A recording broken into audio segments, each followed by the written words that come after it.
T V, اور آج ہم جس ٹاپک پہ بات کر رہے ہیں وہ کشمیر، کہ کشمیر میں آج کل کس کا راج ہے، کشمیر پہلے کس کا قبضہ تھا کشمیر پر، کشمیر کہاں اپنے آپ کو رکھنا چاہتا ہے، کشمیر کا علاقہ کتنا ہے، آزاد کشمیر جو پاکستان نے حاصل کیا وہ کتنا رقبہ ہے۔ تو آج ہم آپ کو پہلے میں یہ بتانا چاہتا ہوں کہ ریاست جموں کشمیر کا مجموعی رقبہ جو ہے وہ 84,471 مربع میل ہے۔ تقریباً 5,000 علاقہ جو ہے وہ آزاد کشمیر کا علاقہ ہے، مربع 26,000 جو ہے وہ گلگت بلتستان کا علاقہ ہے، بقیہ جو 54,000 ہمارے پاس بچتا ہے وہ کشمیر کا علاقہ ہے، مقبوضہ کشمیر سے کے نام سے پہچانا جاتا ہے، جس پر آج بھی ہندو سامراج کا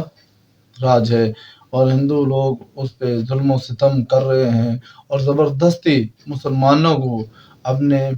مذہب میں شامل کرنے کی کوشش کرتے ہیں اور کہتے ہیں کہ آپ رام رام کریں، لیکن مسلمان اپنے اسلام سے ہٹنے والے نہیں ہیں۔ ریاست کشمیر کی سرحدیں جو ہیں، ریاست کشمیر کی سرحدیں پاکستان، افغانستان، چین، روس سے ملتی ہیں۔ 1325 سے 1588 تک یہاں مقامی مسلمانوں کا راج رہا کشمیر میں، پھر 1752 تک یہاں مغلیہ سلطنت کی حکومت رہی، پھر 1819 تک اس ریاست میں افغانیوں کے پاس چلی گئی، پھر 19ویں صدی میں جب مسلمانوں کا زور ٹوٹا، زوال ہوا، تو مسلمانوں کو جو زوال آیا اس سے جو سکھوں نے فائدہ اٹھا کر کیا کیا جی، کشمیر کو چھین کر 75 لاکھ نانک کے عوض ایک ڈوگرا جاگیردار دیو سنگھ کے ہاتھ فروخت کر دیا۔ 1948 میں انڈیا نے اس کشمیر پر زبردستی قبضہ کر لیا۔ جب اس پر قبضہ کر لیا، اپنی فوجیں اس میں داخل کی کشمیر میں، حالانکہ یہ جو کشمیر کا علاقہ تھا مسلمانوں کا، اس میں 80% 90% مسلمان تھے،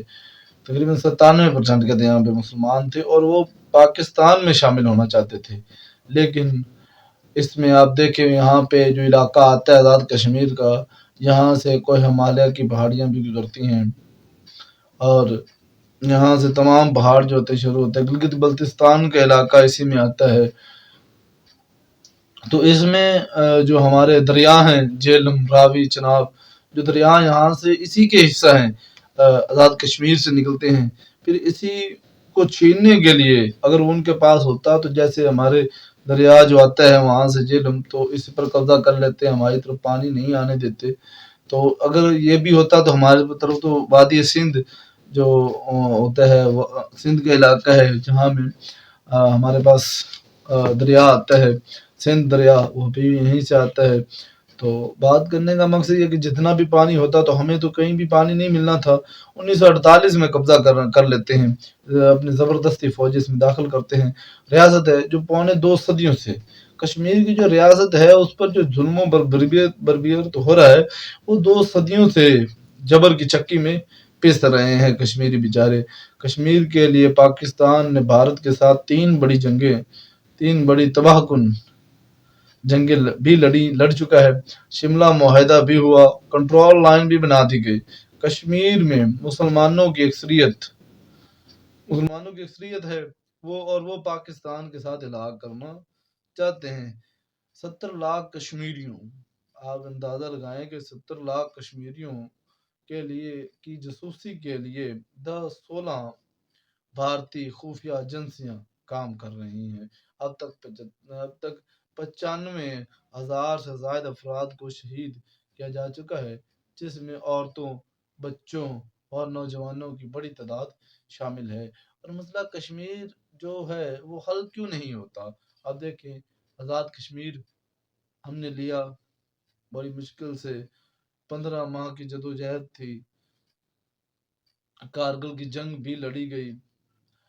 تو اسی سلسلے میں مسلمانوں کو کیوں اس چکی میں پیسا جا رہا ہے؟ آج شام فلسطین جہاں بھی دیکھے تو مسلمانوں پہ ظلم و ستم ڈھائے جا رہے ہیں۔ پہلی بات تو مسلمانوں نے خود اپنے مذہب کو دور کیا، تو اپنے مذہب کی دوری کی وجہ سے انہیں پر یہ تمام مظالم ڈھائے جا رہے ہیں۔ اور دوسری بات کہ مسلمان اب جہاد چھوڑ چکا ہے، اب اپنے کام جو کرنا چاہتا ہے اس کی خواہشیں دنیا پر اٹکی ہوئی ہیں، اور وہ اس طرف جا ہی نہیں رہا جس پر ہمیں چلنا چاہیے تھا۔ تو بات ہمارے موضوع کی یہی ہے صرف کہ ہندو سامراج جو ہے وہ مسلمانوں پر ظلموں پر بربریت ڈھا رہے ہیں، اور کشمیر ایک ایسا مسئلہ بن چکا ہے۔ ایک دفعہ مجھے کسی نے کہا تھا کہ بھائی جہاں پر جس کے بہت سارے لوگوں کے مفاد ہوں وہ مسئلہ کبھی حل نہیں ہوتا۔ وہ کشمیر وہ علاقہ بن چکا ہے جہاں پر بہت سے ملکوں کو فوائد حاصل ہوتے ہیں، تو وہ مسئلہ کبھی حل نہیں ہو سکتا۔ اب جسی طرح آپ دیکھ لیں شام ہے، عراق ہے، فلسطین ہے، تو یہ ایسے علاقے ہیں جہاں پر تمام ملکوں کو فائدہ، تمام ملکوں کے مسائل اس میں انٹر ہیں، تو اسی لیے یہ مسئلہ کبھی حل نہیں ہو سکتے۔ اگر ان کا ایک مین ہی حل ہے، وہ مین حل جنگ بنتا ہے، تو جنگ بندی پہلے بھی بہت مشکل سے جنگ عظیم اول ہوئی، تو جنگ عظیم دوم ہوئی، تو دوم کے بعد جب ایٹمی پاورز بن چکے ممالک، تو اس کے بعد جنگ ختم ہو گئی، اور جنگ اس کے بعد نہیں لڑی گئی۔ کیوں؟ کیونکہ اگر ایٹمی پاور جہاں بھی ایٹم گرایا جائے تو تمام تباہی ہی تباہی ہے، تو اپنے ہاتھوں سے کوئی اپنی دنیا کو تباہ کرنا نہیں چاہتا۔ تو یہ